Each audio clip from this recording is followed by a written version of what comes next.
Apa kabar Mitra TA TV? Senang sekali saya Septando Hisyaf hadir dalam Ngobrol Pintar kali ini. Dan tentu saja kami menyapa Anda.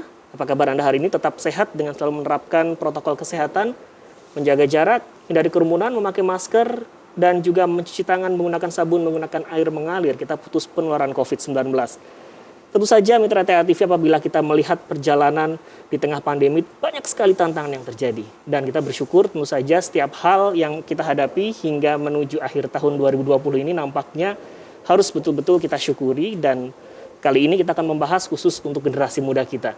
Bagaimana peran generasi muda ya, di mana Indonesia memiliki bonus demografi untuk menuju Indonesia emas nantinya. Namun tantangan pun harus kita hadapi. Kali ini kita akan membahas bagaimana membangun generasi milenial berprestasi di saat pandemi, tentu saja dengan tanpa narkoba. Hidup 100%, sadar, sehat, produktif, dan bahagia tanpa narkoba.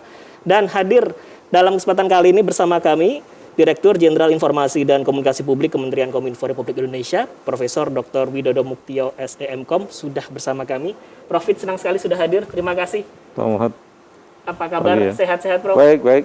Dan tetap semangat. Semangat, Mas Salam Ando. sehat, salam tangguh juga, Prof. Terima Pokoknya kasih. sama-sama muda gitu Sama-sama muda, semangat juga tetap muda. Juga hadir di sini Kepala Badan Narkotika Nasional Provinsi Jawa Tengah, Brigjen Polisi Dr. Beni Gunawan, SHMH. Pak Beni, senang sekali bisa jumpa kembali. Kita pernah ngobrol pada saat Hani dulu, Pak. Iya. Dan kita akan update lagi di akhir 2020. Iya. Semoga ada kabar baik untuk pemberantasan narkoba. Iya.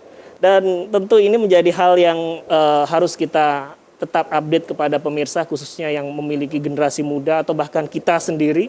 Profit, kita awalnya ada fenomena yang memang terjadi dengan sebuah keniscayaan tentang teknologi. Perkembangan teknologi pesat, cepat, dan real time dimanapun kita bisa mengakses. Namun di sisi lain juga semakin sulit kita mendeteksi apa yang kita hadapi, khususnya dalam teknologi ini. Secara umum dulu, Profit, bagaimana peran teknologi yang akhirnya memang harus betul-betul menjadi hal yang kita mampu untuk manage dengan baik dalam hal khususnya penyalahgunaan narkoba dan lain sebagainya, Prof. Iya, jadi sekarang ini kan teknologi berkembang sangat pesat, apalagi di tengah pandemi ya. Ini kan ada akselerasi dan kita sekarang ini menjadi masyarakat yang impersonal. Jadi ketemunya itu tidak langsung face to face, tetapi dengan teknologi. Dan dengan teknologi itu bisa terselesaikan.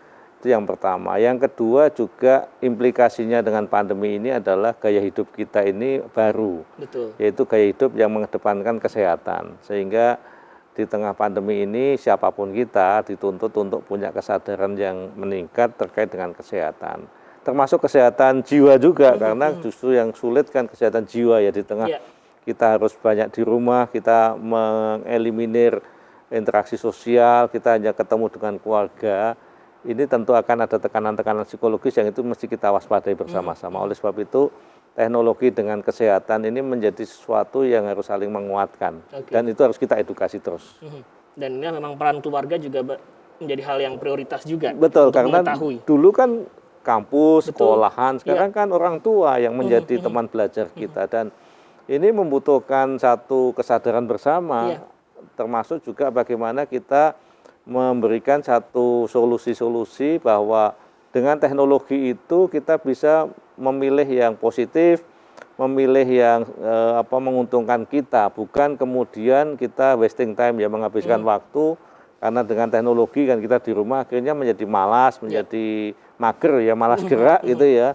Nah ini yang sesuatu yang juga nanti tidak menyehatkan buat kesehatan kita. Jadi situasi pandemi ini implikasinya tidak hanya di bidang kesehatan, tetapi juga di bidang ekonomi, bahkan di bidang sosial budaya, pendidikan, sehingga ini yang saya kira mesti harus kita selesaikan bersama-sama. Ya, dan ini kita langsung ke BNN Provinsi Jawa Tengah, Pak Beni, dari rilis 2020 yang belum lama ini dilakukan pada 18 Desember tepatnya. Secara umum terlebih dahulu yang ingin saya tanyakan, bagaimana upaya dari BNN sendiri dalam mengungkap kasus selama 2020? Perbandingan dengan 2019, Pak Beni. Baik,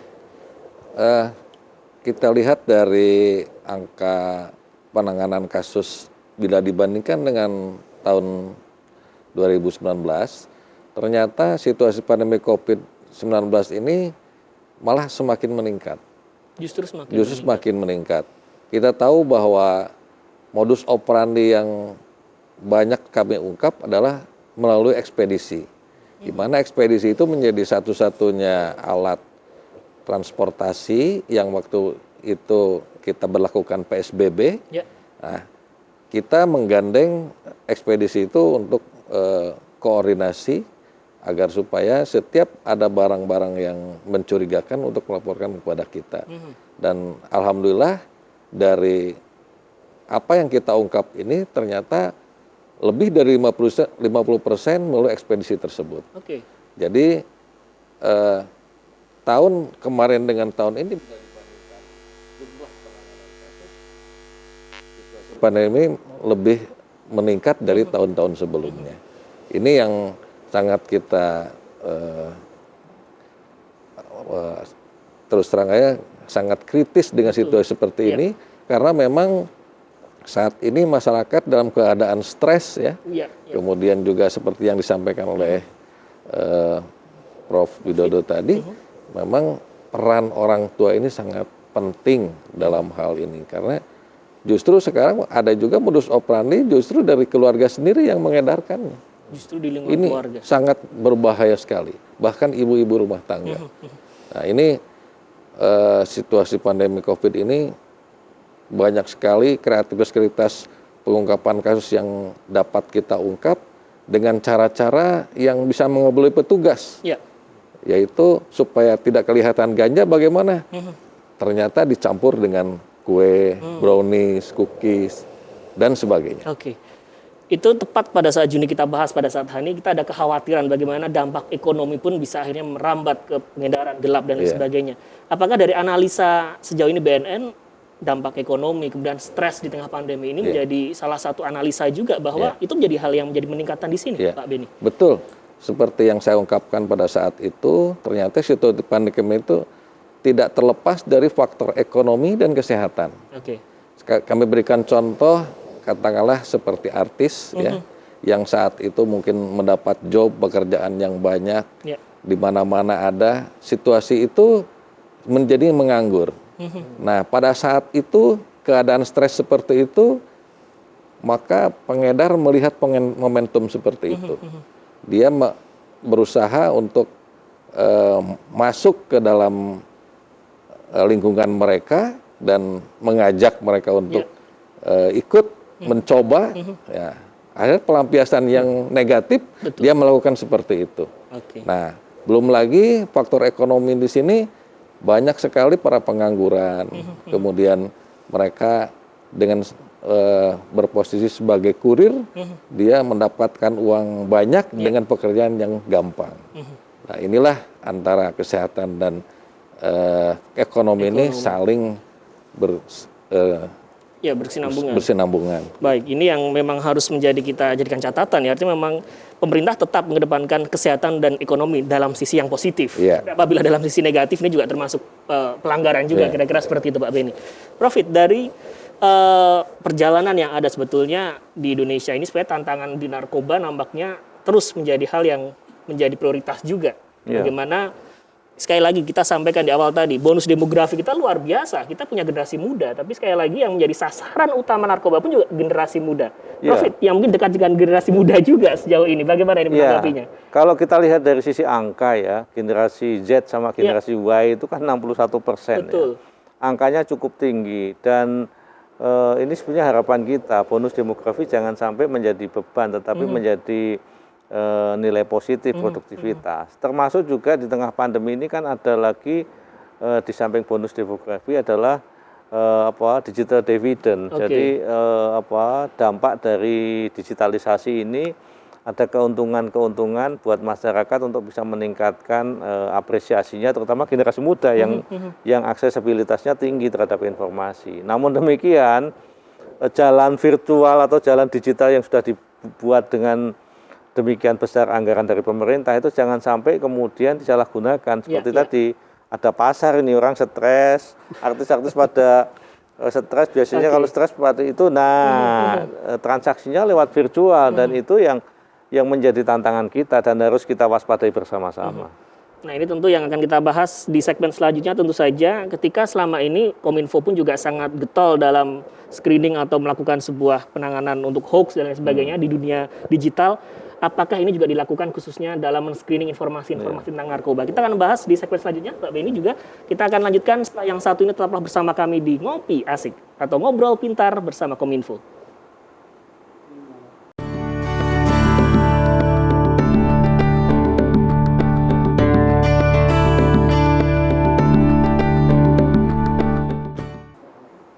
Terima kasih, kita kembali lagi di Ngopi, Ngobrol Pintar. Pada kesempatan kali ini kita membahas membangun generasi milenial berprestasi di saat pandemi tanpa narkoba dengan hidup 100%, sadar, sehat, produktif, dan bahagia tanpa narkoba.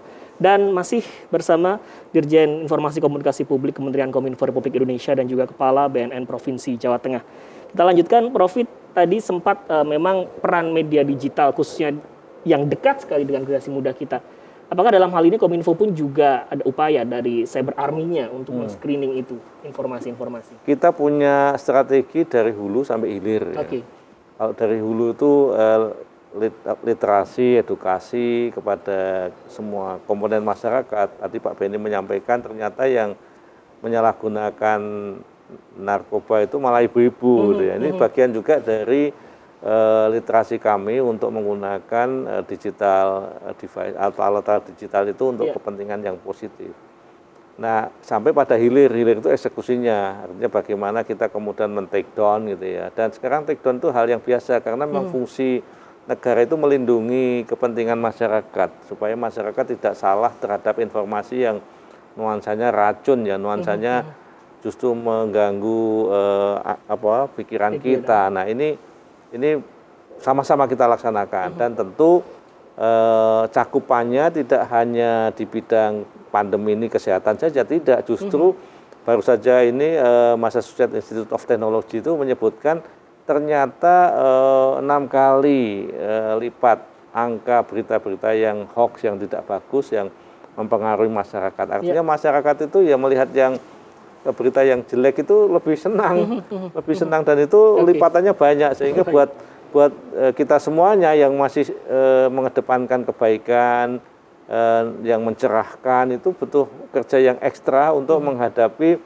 berita-berita yang nggak bagus. Ini yang menjadi tantangan di era digitalisasi, termasuk masyarakat ini juga harus membangun kesadaran digital atau apa ya namanya ya, digital quotient gitu ya, kecerdasan digital agar supaya tidak masuk dalam perangkap jebakan digital yang tadi saya sampaikan itu. Menyambung yang disampaikan Profit, Pak Benny, kalau tadi sampaikan hampir 50% lebih melalui ekspedisi, artinya memang penggunaan media teknologi ini dilakukan juga dalam hal ini. BNN sendiri dalam hal men-screening itu atau barangkali dengan cyber army-nya dengan mitra-mitra yang dilakukan oleh BNN, apakah betul itu terjadi dan diakses oleh usia-usia yang bahkan tidak seharusnya mengenal itu, Pak Benny? Ya memang dunia teknologi sekarang udah semakin meningkat, justru para penggunanya sekarang generasi Z dan Y ya.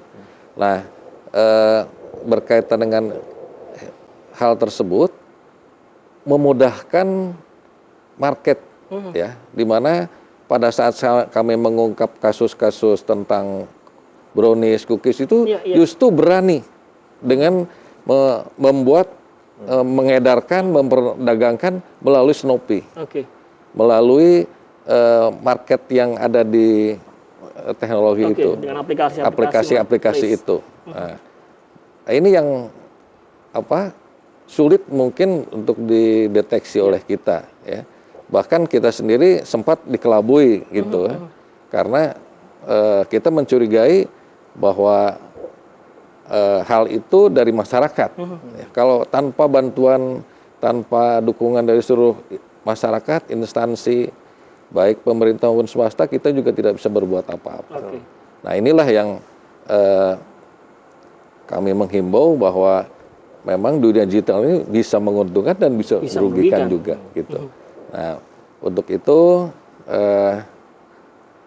pada saat kami menjabat di BNN Jawa Tengah itu, kami mengumpulkan, membuat suatu tim terpadu interdiksi dengan merangkul 12 institusi di dalamnya. Baik itu swasta, pemerintah, TNI, Polri, semua. Dan saya yang memprakarsai, mempelopori, merintisnya, dan alhamdulillah dengan apa yang saya lakukan membuahkan hasil yang cukup banyak. Inilah yang harus kita lakukan supaya memang dengan kerjasama yang baik ini semua bisa kita atasi. Betul. Menyambung Pak Benny menyampaikan bahwa saat ini artis atau mungkin yang orang melihat sebagai public figure dan lebih luas lagi influencer sekarang, melihat dari selebgram dan sebagainya, banyak yang tersandung kasus tersebut. Namun yang ini mirisnya adalah kadang masyarakat berpikiran seperti ini Pak Benny, artis bisa kok kena rehab. Artinya efek jerahnya itu kemudian berpikir apakah setiap kena narkoba cukup rehab saja, tidak ada penyelesaian secara hukumnya. Ini barangkali perlu diluruskan juga agar masyarakat tidak kemudian menyalahartikan itu Pak Benny. Iya. Ini yang barangkali harus dipahami oleh seluruh lapisan masyarakat, bahwa bagi mereka yang melakukan itu ada kadarnya. Ya. Kalau di bawah 1 gram itu pemakai, itu bisa langsung direhab. Gitu. Kalau lebih dari itu pengedar. Gitu ya. Kemudian juga ada yang melaporkan diri. Ya, melaporkan diri kepada BNN, langsung kita rehab. Tapi kalau kita tangkap, kita proses, ya harus sesuai dengan penyidikan. Tidak boleh kita abaikan penanganannya. Nah, untuk itu agar supaya kita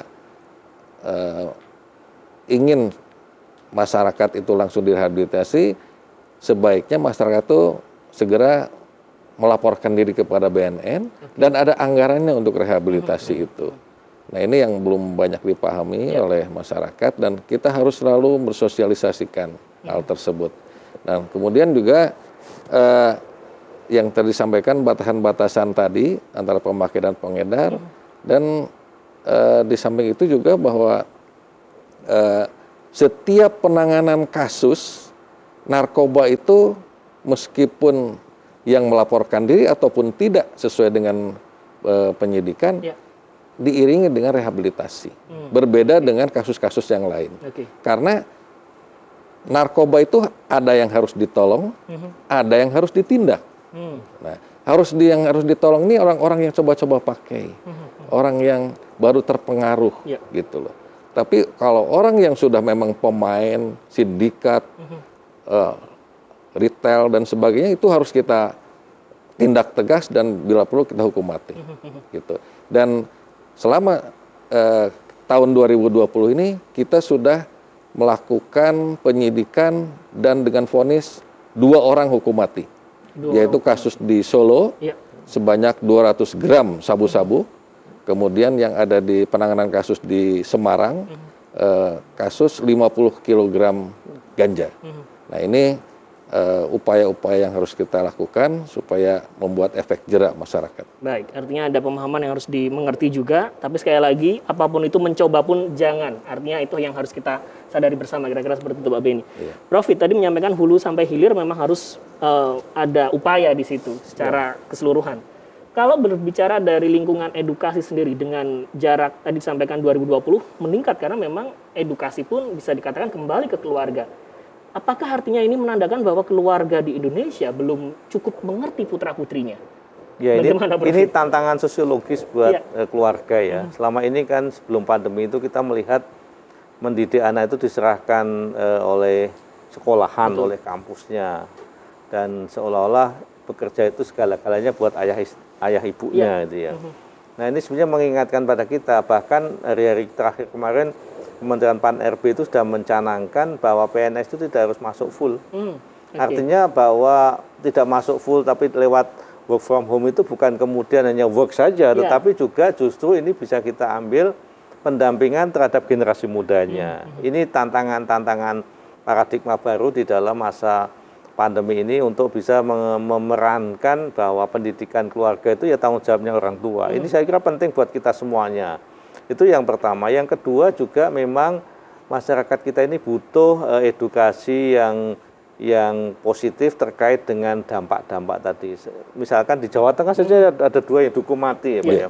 Itu kalau diekspos dengan gencar, dengan baik, itu saya kira akan menjadikan warning buat masyarakat. Jadi sekarang ini kan kadang-kadang kita itu hal-hal yang keputusan yang bisa membuat masyarakat jadi takut, kemudian juga wah ini bahaya berarti itu mesti kita ekspos Pak ya. Jadi kami sangat senang nanti kalau berkolaborasi dengan BNN baik Jawa Tengah maupun pusat untuk bisa menyadarkan bahwa ini bukan sesuatu yang memabukkan saja, menyenangkan saja, tapi ini sesuatu nanti kamu sampai bisa ditahanan loh ya. Dan rehabilitasi itu sebetulnya case-case yang kecil tadi, yang itu pun karena jebakan-jebakan kadang-kadang oleh temannya, oleh komunitasnya. Jadi hal-hal itu yang atau mungkin narasi-narasi yang mengedepankan bahwa narkoba itu jangan didekati, apalagi digunakan dekatnya aja jangan. Ini memang harus kita bangun supaya masyarakat dan bahkan keluarga di tengah situasi ekonomi juga susah. Soal ekonomi susah itu nanti dampaknya apa? Jadi pengedar. Nah, untuk dapat pendapatan yang lebih tinggi. Buat yang anak-anak muda karena komunitasnya salah itu jadi kejebak pada penggunaan. Belum lagi sekarang ini ada produsen yang nyampur-nyampur dengan kue-kue tadi ya. Jadi ini sebetulnya dari berbagai penjuru harus kita komunikasikan supaya masyarakat mempunyai kesadaran lebih menghadapi informasi-informasi yang sekarang bertebaran di mana-mana terkait dengan kemungkinan kita bisa masuk pada jebakan narkoba tadi. Artinya memang keluarga sekali lagi meskipun dengan istilah WFH ini work-nya itu tidak hanya bekerja di pekerjaannya saja, tapi bekerja menggantikan sebagai guru-guru juga untuk mendidik. Baik, kita akan melanjutkan di segmen berikutnya, Pak Budi. Nanti ingin saya tanyakan bagaimana yang harus dikhawatirkan ketika melihat perubahan sikap atau bagaimana proses yang harus diwaspadai untuk putra-putri kita khususnya yang generasi milenial ini. Kita akan bahaslah yang satu ini. Tetaplah bersama kami dalam Ngopi Ngobrol Pintar.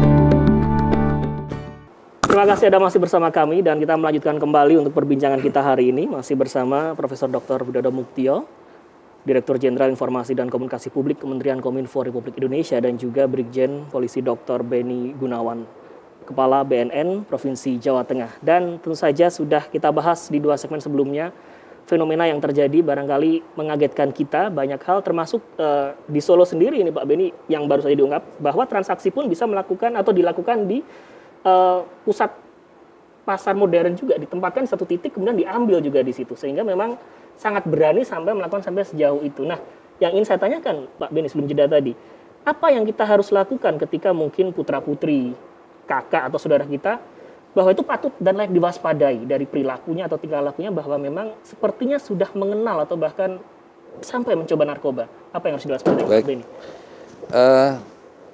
Ada beberapa hal yang harus diwaspadai oleh orang tua, keluarga ya. Bila mana kita melihat keadaan anak-anaknya. Kita tahu bahwa narkoba itu punya efek depresan, stimulan, halusinogen. Nah, kalau depresan itu sifatnya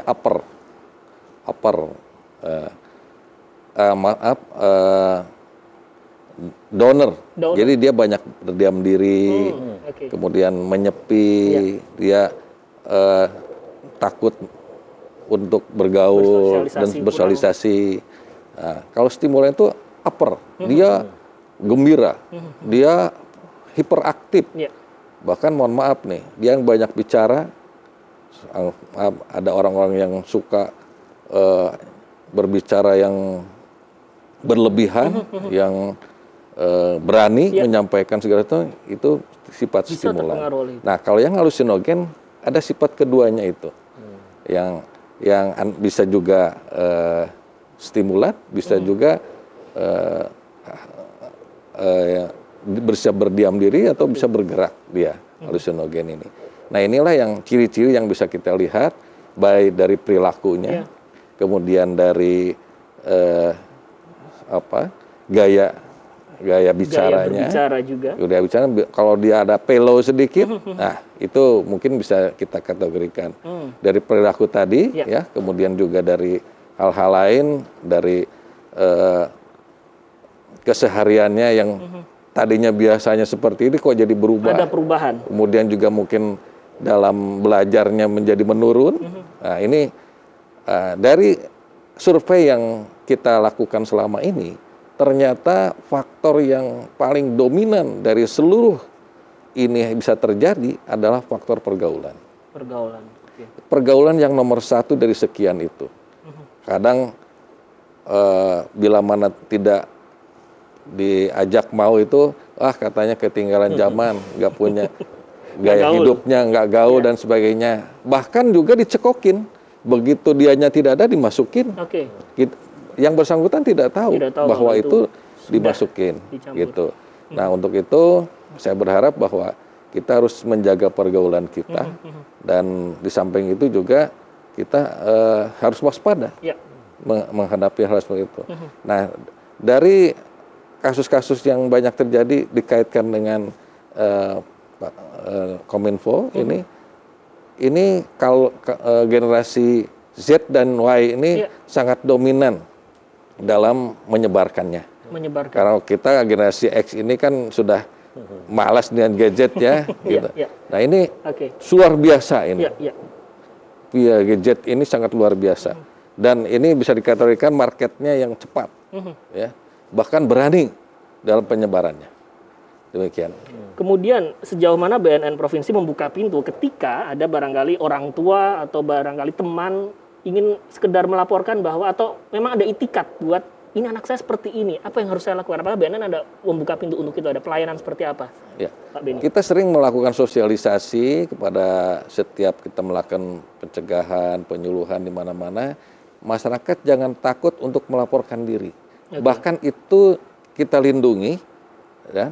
Dan di samping itu juga kita sampaikan bahwa dengan melaporkan diri itu tidak akan dipidanakan.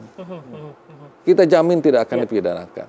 Nah, ada satu hal lagi terobosan kreativitas saya dalam situasi pandemi COVID ini, Pak Profesor, yaitu saya membuat aplikasi-aplikasi. Baik itu aplikasi internal maupun untuk eksternal. Ya, barangkali ini mungkin saya akan koordinasi nanti sejauh mana nanti regulasinya dan sebagainya, karena untuk menghindari kerumunan, antrian, datang ke tempat kami untuk membuat SKHPN, ya, surat keterangan hasil bebas narkoba, kemudian juga melaporkan orang ada kecenderungan di daerah tersebut ada narkoba karena dia takut dan sebagainya, kita sudah membuat itu. Dan barangkali nanti akan kami tingkatkan, udah kami laporkan ke level yang lebih tinggi, itu BNN pusat, supaya ini kita berlakukan tapi tidak menyalahi aturan. Betul. Ini yang situasi sekarang ini ternyata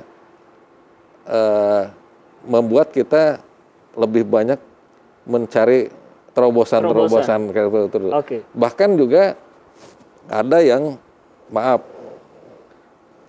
seolah-olah dia petugas BNN, seolah-olah dia relawan, penggiat narkoba, ujung-ujungnya negatif. Nah, nanti dengan aplikasi itu kita bisa melihat, benar nggak ini relawan, benar nggak ini penggiat, benar nggak ini LSM.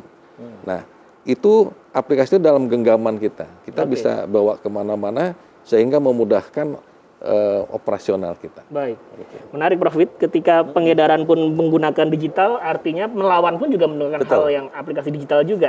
Bagaimana untuk merespon ini? Artinya Kominfo memboost bahkan memberikan sebuah kelonggaran agar aplikasi-aplikasi yang positif ini bisa digenggam oleh masyarakat. Iya, jadi sebetulnya kalau sudah ada aplikasinya lebih memungkinkan kita untuk melakukan monitoring ya. Jadi, karena apa? Karena satu tadi masyarakat kalau langsung datang kan juga membutuhkan energi, apalagi pandemi ya sulit.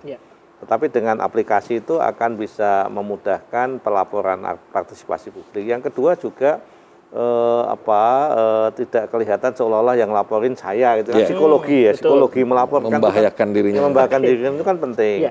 Karena nanti mesti akan ada verifikasi dari BNN ya, secara tindak lanjut dari pelaporan itu. Yang kedua, yang ketiga juga sebetulnya ini akan terjadi nanti sinergitas dengan kementerian kami, ada sinergitas Pak. Makanya kalau itu bisa dikembangkan model Jawa Tengah tadi, bahkan nanti secara nasional, itu luar biasa. Dan kami akan senang, termasuk juga kami ini kan saat ini punya tugas besar dari Presiden, itu adalah membuat pusat data nasional, Pak. Jadi mengintegrasikan berbagai aplikasi, berbagai sistem kerja online di masing-masing kementerian lembaga, sehingga nanti betul-betul dari sisi biaya akan efisien karena aplikasinya satu, nasional. Dari sisi koordinasi informasi bisa terintegrasi, AI kita, artificial intelligence kita, big data kita menjadi lebih enak. Dan ini juga seiring nanti juga dengan apa yang disebut dengan perlindungan data pribadi kita. Jadi memang dari sisi IT kita sekarang ini sedang melakukan lompatan untuk bisa memenuhi kebutuhan keniscayaan ya, kebutuhan zaman, bahwa dengan era digitalisasi ini solusi-solusi sosial kemasyarakatan, penyakit masyarakat ini kan kita anggap penyakit masyarakat juga. Ini betul-betul terintegrasi dan terpadu, termasuk juga layanan publiknya. Jadi BNN Jawa Tengah saya kira patut diapresiasi Pak Beni untuk meningkatkan kualitas layanan publik dengan membuat platform yang sangat praktis, dan ini perlu kita sosialisasikan supaya nanti masyarakat ngerti ya. Kadang-kadang memang kita ini sudah melakukan tetapi belum diketahui publik Pak, sehingga kami senang bahkan BNN bisa nanti disampaikan ke kami, kan tugas kami kan mendiseminasi Pak. Jadi tugas Kominfo itu salah satunya di Direktorat Jenderal kami itu adalah mendiseminasi berbagai kebijakan-kebijakan ataupun apa yang sudah dilakukan inovasi itu harus diketahui publik. Ini tugas kami Pak. Jadi kami senang nanti kalau dikasih kontennya kita mengamplifikasi. Nah itu sinergitas pelayanan publik kepada masyarakat agar supaya masyarakat mau berpartisipasi dan akhirnya persoalan ini bisa tereliminir, paling kadang terkurangi. Dan peran masyarakat bisa lebih aktif sekali lagi untuk mencegah peredaran gelap tersebut. Pak Beni, ini kalau soal barangnya sendiri, dari catatan saya termasuk kemarin yang dirilis, salah satunya yang buat saya bertanya saat ini adalah adanya permen berjenis THC. Nah ini yang saya kagetkan adalah bentuknya permen. Apakah ini harus dipahami oleh orang tua juga bahwa khawatirlah dengan permen yang berbentuk seperti ini? Ini barangkali perlu disampaikan juga Pak Beni, kesempatan ini. Silahkan. Pengungkapan kasus permen ini berawal dari adanya kerjasama dengan Bea Cukai. Kebetulan Bea Cukai juga punya laboratoriumnya. Dan bahwa Bea Cukai mengendus ada beberapa barang yang sering masuk. Kemudian koordinasi dengan kita, kemudian kita punya anjing pelacak yang terlatih dan sudah bisa memilah-milah mana narkoba atau bukan. Kemudian setelah itu kami selidiki, ternyata barang itu adalah yang tersangka itu karena imigran gelap yang dideportasi dari Amerika. Dia punya hubungan baik dengan kawannya di sana, dikirimlah yang bentuknya cair dan permen. Nah, di sana mungkin legal-legal aja, sering dipakai, nggak ada masalah. Tapi kalau di negara kita kan itu tidak dibenarkan. Nah, karena setelah kami masuk ke dalam laboratorium, ternyata mengandung narkoba. Dan setelah itu kemudian saya koordinasi dengan Badan POM. Setelah itu Badan POM segera menarik permen-permen sejenis itu di seluruh Indonesia untuk supaya jangan sampai nanti setelah hasil lab itu terbukti mengandung itu masih beredar. Ternyata dari hasil Badan POM itu berbeda, berbeda dengan jenisnya. Ya karena yang dibuat di kemasannya sama, bentuknya sama, isinya yang berbeda. Yang dari Amerika itu asli barangkali ya, dalamnya segala macam. Yang dilakukan di sini itu dengan produk di sini ternyata tidak.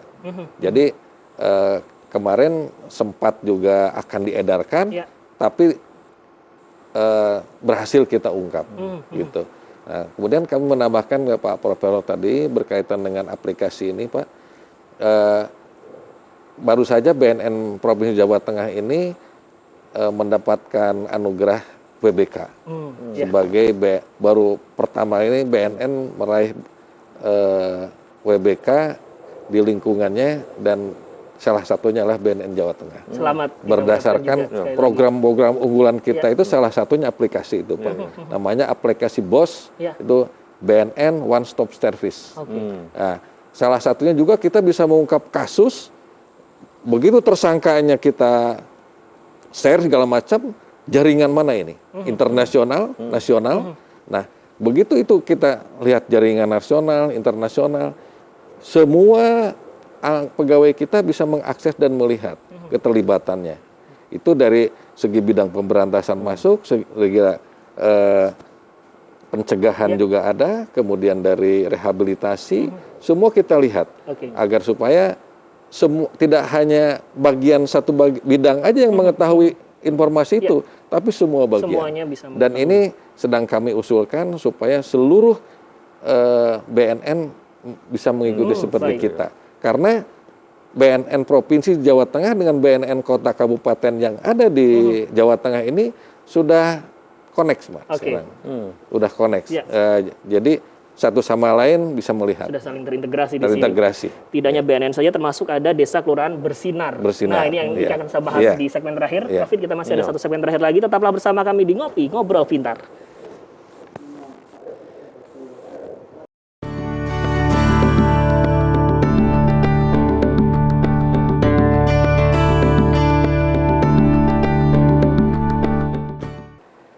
Terima kasih, kita kembali di Ngopi Ngobrol Pintar, dan langsung saja kita di segmen terakhir lebih konstruktif tentang hal-hal yang harus kita lakukan tentu saja dalam memerangi narkoba. Rafid, berbicara soal strategisnya Kota Surakarta, dan mohon maaf saya konfirmasi apakah Surakarta masih cukup tinggi? Cukup tinggi. Dengan adanya tol Trans Jawa, akses lalu lintas udara cukup tinggi juga di sini. Apakah yang harus diperhatikan khususnya dalam mengkomunikasikan hal-hal positif sehingga hal-hal negatif tidak kemudian bisa masuk di sini, Prof? Yang pertama kalau menurut saya justru penegakan hukum yang perlu kita apresiasi, kemudian kita amplifikasi. Jadi memang masyarakat ini perlu diketahui untuk bisa paham betul kalau Anda berbuat ini itu sanksinya ini, dan ini sudah ditegakkan. Dan tugas kami ini harus betul-betul menjadi top of mind gitu loh. Top of mind. Jadi kalau sudah menjadi top of mind enak. Oh, jangan main-main nanti kayak itu ya gitu.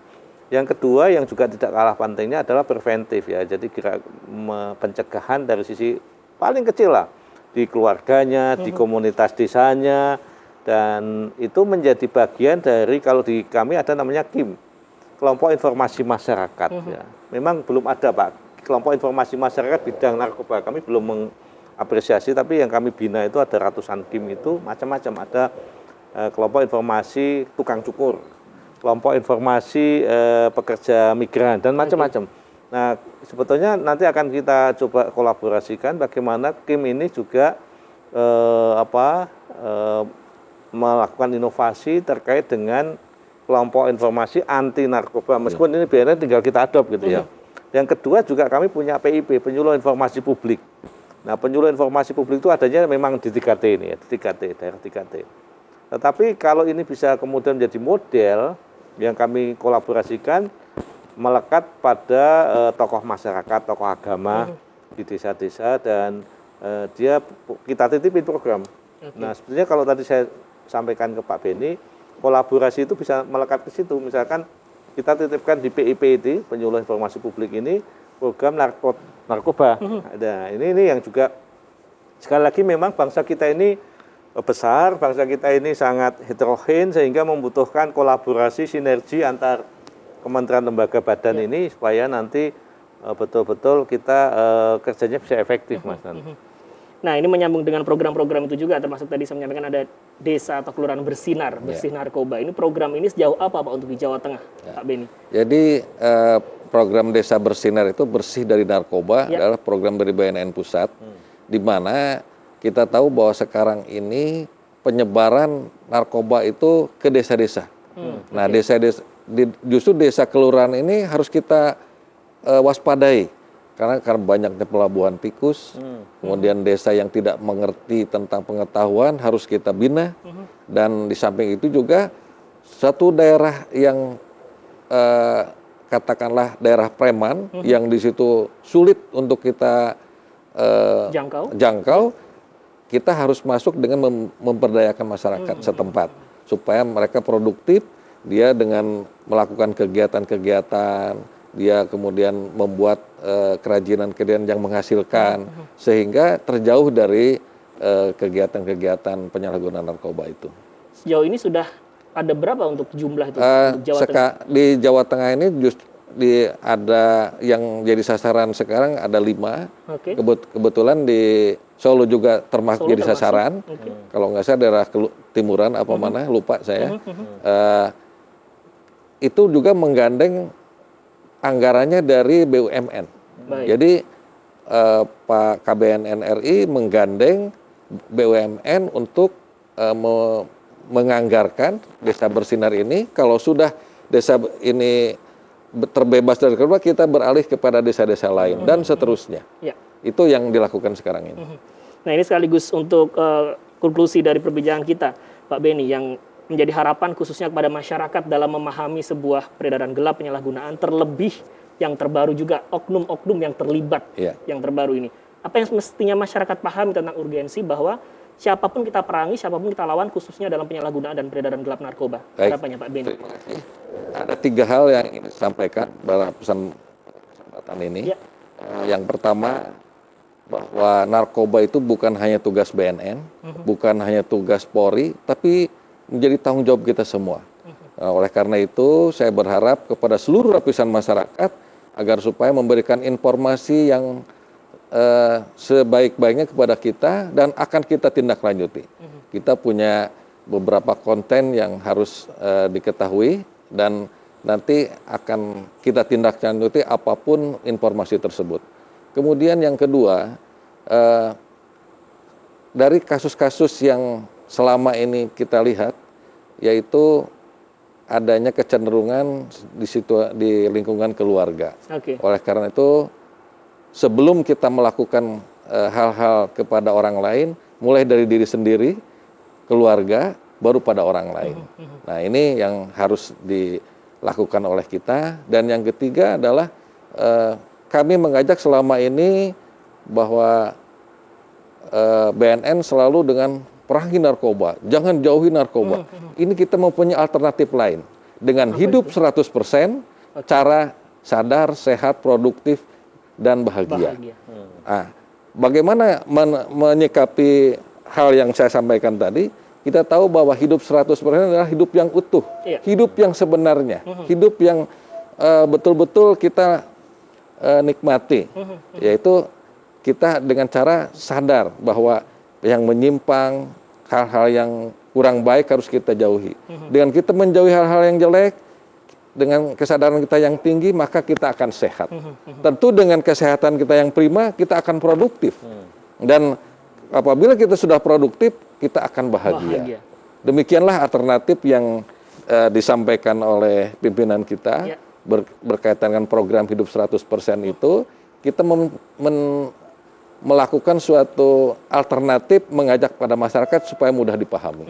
Demikian. 100% tentu saja ini menjadi penting untuk hidup, untuk betul-betul endingnya adalah bahagia. Bahagia, kita Profit untuk menjadikan harapan khususnya generasi muda kita. Silakan.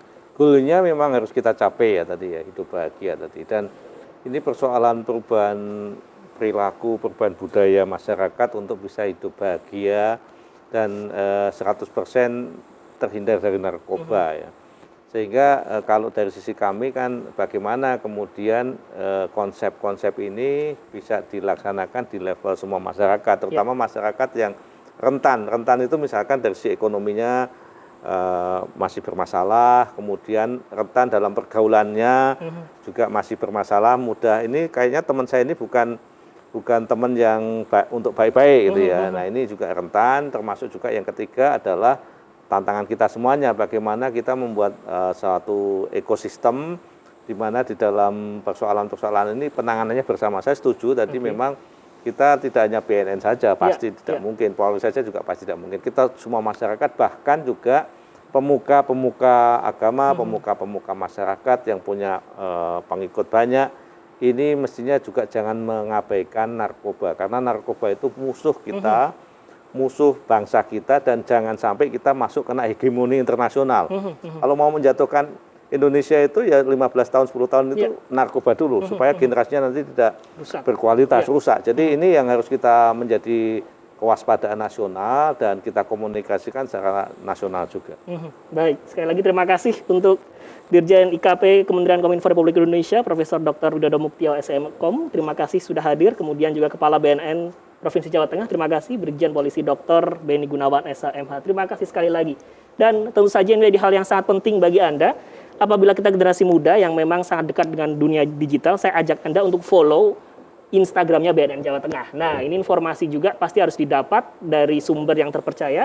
Info BNN_Prof_Jawa Tengah. Kita follow, jadi dari sini kita akan dapat informasi terupdate juga selain update-update dari aplikasi yang sudah diluncurkan BNN Jawa Tengah. Terima kasih sekali lagi. Tetap jangan sia-siakan masa depan kita hanya karena kita dekat atau bahkan menggunakan narkoba. Tetap sehat, terapkan protokol kesehatan di tengah pandemi saat ini, gunakan masker, mencuci tangan dengan sabun, menggunakan air mengalir, dan sekali lagi kita hindari kerumunan dan jaga jarak. Kita putus penularan COVID-19. Ngopi, ngobrol pintar, kami akhiri, kita jumpa lagi di lain kesempatan. Saya Septandro Syah pamit, sampai jumpa.